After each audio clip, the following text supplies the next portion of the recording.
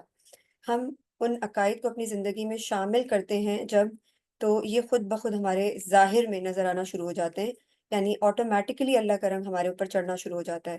روزانہ 5 وقت کی نماز مسلمانوں کی سب سے بڑی عبادت ہے۔ نماز کا خشوع اور مسجد کی طرف رجوع انسان کی مسلمان ہونے کی نشاندہی ہے۔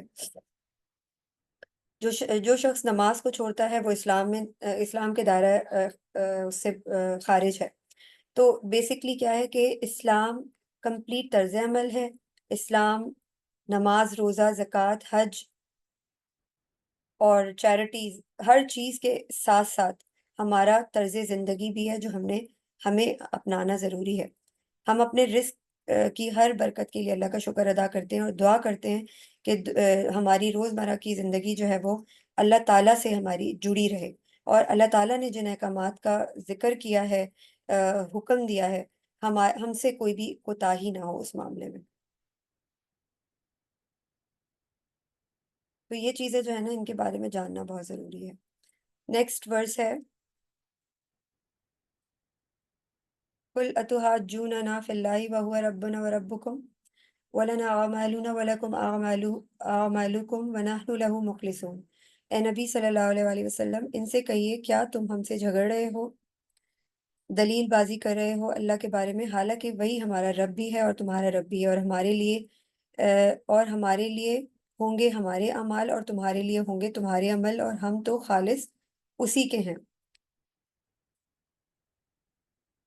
یہ آیت اہل کتاب یہود و نصارہ کے ساتھ ہونے والے مباحثوں کے رد عمل میں نازل ہوئی۔ اہل کتاب مسلمان ایمان کی سچائی کے بارے میں مسلسل اعتراضات اور سوالات کرتے رہتے تھے، خاص طور پر اللہ کی وحدانیت اور حضرت محمد صلی اللہ علیہ وسلم کی نبوت کے حوالے سے۔ اس آیت میں اللہ تعالیٰ نے مسلمانوں کو ہدایت دی کہ وہ اللہ کی وحدانیت اور نبوت کے بارے میں اپنے عقیدے پر مکمل یقین رکھتے ہیں، اور ان کے اعمال اللہ کے سامنے ہی پیش ہوں گے، اور ہر انسان اپنے عمل کا خود ذمہ دار ہوگا۔ امام فخر الدین رازی جو ہیں وہ یہ وضاحت کرتے ہوئے کہتے ہیں کہ بیسکلی اہل کتاب کے ساتھ ہونے والے جھگڑوں کے جواب میں اللہ تعالیٰ نے فرمایا کہ ہمارا ایمان اللہ کی وحدیت پر ہے اور ہم اللہ کے ساتھ مخلص ہیں۔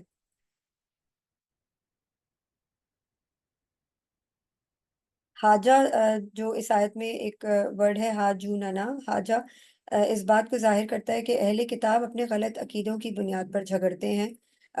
وہ ہمارا بھی رب ہے اور تمہارا بھی رب ہے۔ اس بات کی وضاحت کرتے ہوئے رازی کہتے ہیں کہ اللہ تعالیٰ تمام انسانوں کا رب ہے اور کوئی بھی اس کے ساتھ شریک نہیں ہو سکتا۔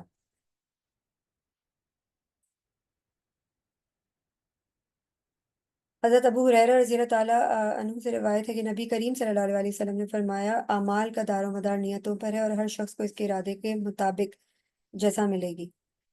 یعنی مسلمانوں کے اعمال کی نیک نیتی اور مخلصیت جو ہے نا وہ بہت ضروری ہے۔ جو شخص تمہیں اپنی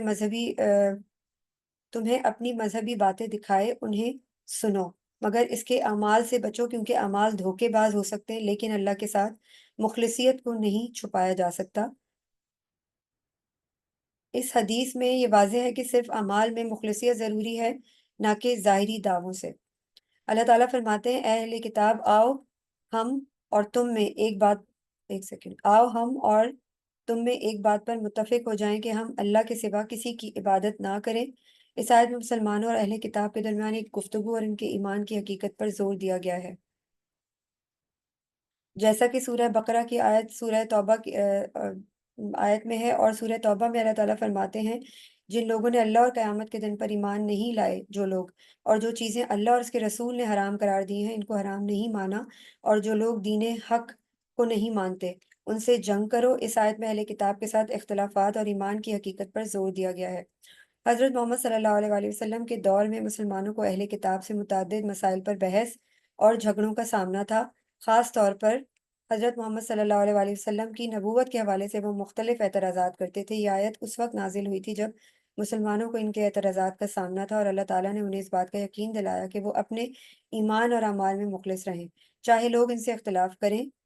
آج کے مسلمانوں کو اس آیت سے یہ سبق لینا چاہیے کہ اللہ کی وحدیت اور سلام کی اسلام کی سچائی پر ایمان قائم رکھیں۔ بیسکلی اگر ہم دیکھیں کہ رب جو ہے نا، رب رب کا کیا مطلب ہوتا ہے؟ رب وہ ہستی ہے جو کائنات کی ہر چیز کی تخلیق، پرورش، نگہداشت اور انتظام کرتی ہے۔ عربی کا لفظ جو رب ہے نا، اس کا مفہوم ہے صرف خالق تک محدود نہیں ہے، بلکہ اس میں اللہ کی تمام صفات شامل ہیں، جیسے کہ رزق دینے والا، حکیم، حکمت والا، حافظ، محفوظ رکھنے والا اور ناصر، مددگار۔ رب کا مطلب ہے وہ ذات جو تمام مخلوقات کی تربیت اور دیکھ بھال کرتی ہے، ان کے رزق کا انتظام کرتی ہے، ان کی زندگی کے ہر پہلو کو اپنے علم اور حکمت کے مطابق چلاتی ہے۔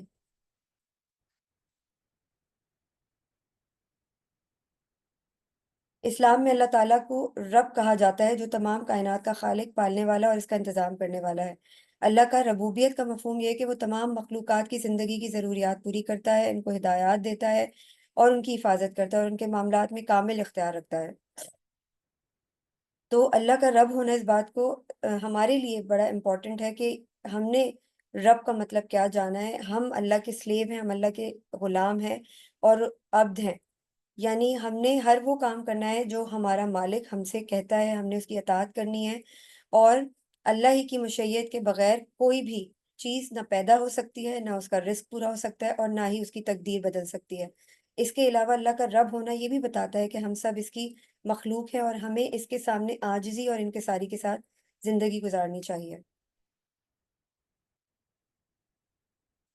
تو بیسکلی جو ہے نا، یہ حقیقت سمجھنا بہت ضروری ہے کہ انسان جو ہے نا وہ اپنے ارد گرد کی حقیقت کو تجربات، مشاہدات اور سائنسی طریقوں سے جاننا شروع کرتا ہے نا جب، تو وہ بہت ساری چیزوں میں سائنس اور اسلام کو کمپیئر کرنے کی کوشش کرتا ہے۔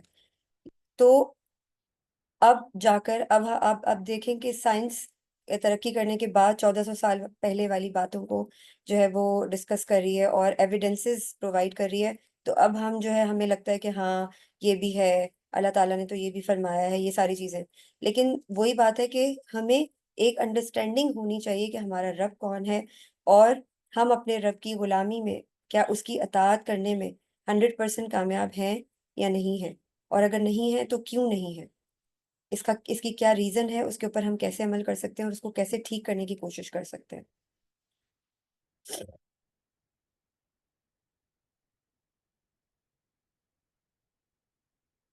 سورہ یونس کی آیت میں اللہ تعالیٰ فرماتے ہیں، آ، ایک سیکنڈ، اس کے اندر اللہ تعالیٰ کی ربوبیت اور اس کی عظمت کا اعلان کیا گیا ہے۔ اس آیت میں بیسکلی اللہ تعالیٰ کی تخلیق، حکمت اور مشیت کا ذکر کیا گیا ہے، اور اس کا مفہوم یہ ہے کہ تمہارا رب اللہ ہی ہے جو تمہاری ہر ضرورت، رہنمائی اور زندگی کے تمام پہلوؤں کا انتظام کرتا ہے۔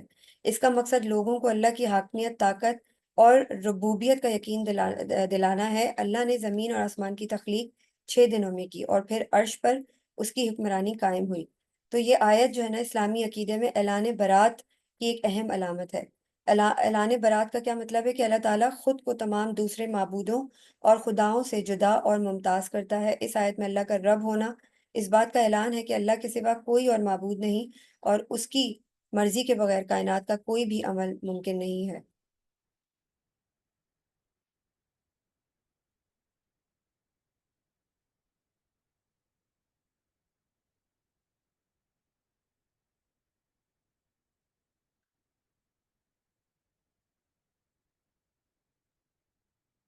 اسی طرح سورہ کافرون کی آیت میں لکم دینکم ولی دین میں اللہ تعالیٰ فرماتے ہیں تمہارے لیے تمہارا دین اور میرے لیے میرا دین۔ تو سورہ بقرہ کی اس آیت کے اکارڈنگ اگر ہم اس آیت کو کنیکٹ کریں، تو جو نبی کریم صلی اللہ علیہ وآلہ وسلم نے کفار مکہ کے اس مطالبے کے جواب میں کہا، جب 1 سال تم ہمارے معبودوں کی عبادت کر لو اور 1 سال ہم تمہارے رب کی عبادت کریں گے، اس کے جواب میں اللہ تعالیٰ نے یہ صورت نازل فرمائی جس کا اختتام اس جملے پر ہوا، جو کسی قسم کے دینی سمجھوتے، مصلحت یا مفاہمت کو مکمل طور پر مسترد کرتا ہے۔ یعنی لکم دینکم ولی دین کا مطلب صرف یہ نہیں کہ تمہارا دین تمہیں مبارک اور میرا دین مجھے، بلکہ یہ اعلان برات ہے، یعنی میں تمہارے نظام، تمہاری عبادات، تمہارے عقائد، تمہارے نظریات اور تمہاری طرز زندگی سے مکمل بیزار ہوں، اور میرا دین ان سب سے الگ، خالص اور ایک مکمل نظام ہے جس میں تمہارا کوئی اشتراک نہیں ہو سکتا۔ یہی پیغام اس وقت بھی تھا جب یہود و نصارہ نبی کریم صلی اللہ علیہ وسلم سے دین میں شامل ہونے کے لیے اس شرط پر تیار تھے کہ وہ اپنی پہچان برقرار رکھیں گے، یعنی ایمان کے کچھ اجزاء کو مانیں گے اور کچھ کو نہیں۔ تو یہ اس طریقے سے جو ہے یہ آیات جو ہے اللہ تعالیٰ نے نازل فرمائی۔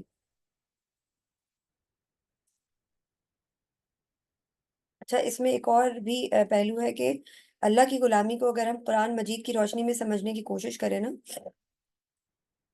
تو اس میں جو ہے نا وہ جو اس آیت کا لاسٹ پارٹ ہے، وَنَحْنُ لَهُ مُخْلِصُونَ، تو اللہ تعالیٰ نے تین الگ الگ سوراز میں پہلے نحنو لہو مسلمون کہا، پھر نحنو لہو عابدون، اور پھر نحنو لہو مخلصون اس آیت میں کہا۔ یعنی پہلا درجہ جو ہے نحنو لہو مسلمون کا ہے، یعنی ہم اللہ کے لیے سراپا اطاعت بن جائیں۔ اسلام کا مطلب ہی سر تسلیم خم کر دینا ہے، بغیر کسی شرط کے اپنے آپ کو اللہ کی مرضی کے حوالے کر دینا۔ یہ ابتدائی درجہ ہے جہاں انسان کلمہ پڑھ کر اپنے رب کی حاکمیت کو مان لیتا ہے، اس کے دین کو قبول کر لیتا ہے اور اپنی خواہشات کو اس کی شریعت کے تابع کرنے کا عہد کرتا ہے۔ پھر دوسرا درجہ ہے نحنو لہو عابدون، یعنی ہم کون ہیں؟ ہم ہم اللہ کے بندے ہیں، یعنی ہم اللہ ہی کی بندگی کرتے ہیں۔ یہ اطاعت کا عملی اظہار ہے جہاں محض زبانی تسلیم کافی نہیں رہتی، بلکہ بندہ اپنی پوری زندگی کو بندگی کے ذریعے، عبادت کے ذریعے جو ہے نا اللہ تعالیٰ کو اللہ تعالیٰ کے خود کو اللہ تعالیٰ کے رنگ میں ڈھال لیتا ہے۔ ہر عمل، ہر سوچ، ہر تعلق، حتیٰ کہ دنیاوی مصروفیات بھی بندگی کا رنگ اختیار کر جاتی ہیں۔ کھانا پینا، سونا جاگنا، عبادت کا مطلب صرف نماز روزہ نہیں، بلکہ ہر قدم پر اللہ کی رضا کو مقدم رکھنا ہے۔ اور تیسرا اور اعلیٰ درجہ کیا ہے؟ وَنَحْنُ لَهُ مُخْلِصُونَ، یعنی پہلے تھا نحنو لہو مسلمون، پھر نحنو لہو عابدون، پھر نحنو لہو مخلصون، یعنی اللہ تعالیٰ کے پہلے ہم مسلمان بنتے ہیں، پھر ہم اللہ تعالیٰ کی بندگی کے اندر اپنے آپ کو ڈھالتے ہیں، اور پھر ہم مخلص یعنی خلوص کے ساتھ عبادت جو ہوتی ہے نا وہی قبولیت کے درجے کو پاتی ہے۔ یعنی ہم مسلمان بھی بن گئے، عبد بھی بن گئے، لیکن ہم مخلص نہیں بن سکے۔ اگر ہمارے خلوص میں اگر کمی رہ گئی تو پھر ہمارا درجہ جو ہے وہیں کا وہیں رہے گا، یعنی ہم اللہ ہی کے لیے خالص ہیں۔ یہ وہ مقام ہے جہاں بندہ ہر ریا، ہر نمود و نمائش، ہر غیر اللہ کی رضا، ہر ذاتی مفاد سے پاک ہو جاتا ہے اور صرف اپنے رب کی خوشنودی کے لیے جیتا ہے۔ اور مخلص بیسکلی وہ ہوتا ہے جو پہلے گندگیاں، یہ امام راغب اصفہانی فرماتے ہیں کہ مخلص وہ ہوتا ہے جو پہلے گندگیاں، محل، رکاوٹیں، آلودگیاں دیکھتا ہے، پھر ان سے گزرتا ہے، ان کو نکالتا ہے اور دل کو ایسا صاف کر لیتا ہے جیسے وہ کبھی آلودہ ہوا ہی نہ ہو۔ یہی وہ مقام ہے جہاں بندہ خالص اللہ کا ہو جاتا ہے، کوئی دنیا، کوئی نفس، کوئی خواہش درمیان میں نہیں رہتی۔ یہ تینوں مراحل ایک تسلسل ہیں۔ ان تینوں مراحل کا ذہن میں رکھنا بہت ضروری ہے کہ ہم کس مرحلے میں اٹک کر رہ گئے ہیں، آگے کیوں نہیں بڑھ رہے، کیا مسئلہ ہو گیا ہے۔ وَنَحْنُ لَهُ مخلصون جو ہے نا وہ یہی ہے کہ ہمیں اللہ تعالیٰ کے لیے اپنی بندگی کو، اپنے احساسات کو، اپنی عبادات کو، اپنی طرز زندگی کو مخلص یعنی خلوص کے درجے پہ لے کے جانا ہے۔ ہمارے دل میں کوئی کھوٹ نہیں ہونا چاہیے، ہمارے دل میں اللہ تعالیٰ کی رضا حاصل کرنے کے لیے وہ خلوص موجود ہونا چاہیے، اور اللہ تعالیٰ تو نیتوں کا حال جانتا ہے، یہ ہم سب کو معلوم ہے۔ امام راغب اصفہانی کا وہ کہتے ہیں کہ ایک چیز ہوتی ہے خالص اور ایک ہوتی ہے صافی، ان کے درمیان فرق کیا ہوتا ہے؟ صافی جو ہے نا وہ اس کے مطابق یہ وہ چیز ہے جو صاف اور شفاف ہوتی ہے، جس میں کبھی بھی کوئی آلودگی یا گندگی نہ آئی ہو، یعنی جو بالکل صاف ہو اور جس میں کوئی میل یا آلودگی نہ ہو، اس میں مکمل صفائی کا عنصر شامل ہوتا ہے۔